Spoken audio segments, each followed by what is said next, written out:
two black men wrongly convicted in the 1977 murder of a white Iowa police officer hoped to prove something they couldn't during trials that sent them to prison for 25 years, that detectives framed them to solve a high-profile case.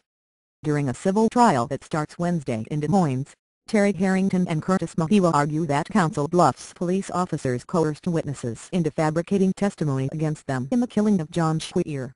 Schweir was found dead while working as the night watchman at a car dealership. Harrington and McGee, then teenagers, thank you for trying verbose. This recording will go away once the product has been purchased. From neighboring Omaha, NEC, say detectives used threats against a group of young black car theft suspects to trump up evidence targeting them because of their race and pressure to solve the retired captain's killing. Despite little physical evidence, Harrington and McGee were convicted at 1978 trials and sentenced to long prison terms. They were freed in 2003, after the Iowa Supreme Court found that prosecutors committed misconduct in concealing reports about another man seen near the crime scene with a shotgun. The key witnesses had also recanted their testimony, saying they were pressured into implicating the "thank you for trying" verbose. This recording will go away once the product has been purchased.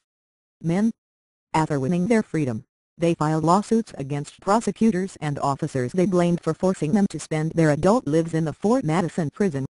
Their case reached the U.S. Supreme Court in 2009 over the issue of whether suspects have the constitutional right not to be framed by prosecutors. Before justices ruled, Pottawatomie County agreed to pay $12 million to settle claims against two former prosecutors while not admitting wrongdoing. The settlement did not resolve claims against Council Bluffs and former detectives Dan Larson and Lyle Brown. Harrington, thank you for trying verbose. This recording will go away once the product has been purchased. And McGee claimed Larson and Brown coerced the group of black car theft suspects into fingering them in the death.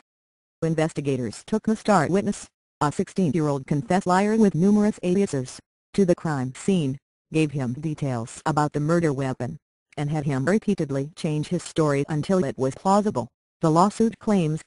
The witness, Kevin Hughes, was aggressively questioned in Schweir's death after he was pulled over several weeks later driving the vehicle stolen from a Nebraska dealership. He first implicated three other men who had alibis before eventually claiming Harrington pulled "thank you for trying" verbose. This recording will go away once the product has been purchased. The Trigger and McGee drove the getaway car after they went to steal the car from the dealership Schweir was guarding. Hughes said later he lied to get reward money and avoid being charged himself. Other witnesses also recanted.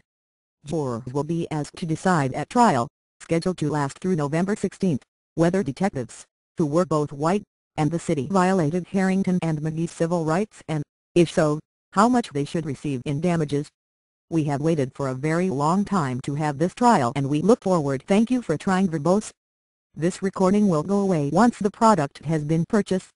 To having an opportunity to present our case, said Stephen Davis, an attorney for McGee, now married and living in a Midwestern community he does not want a disclosure.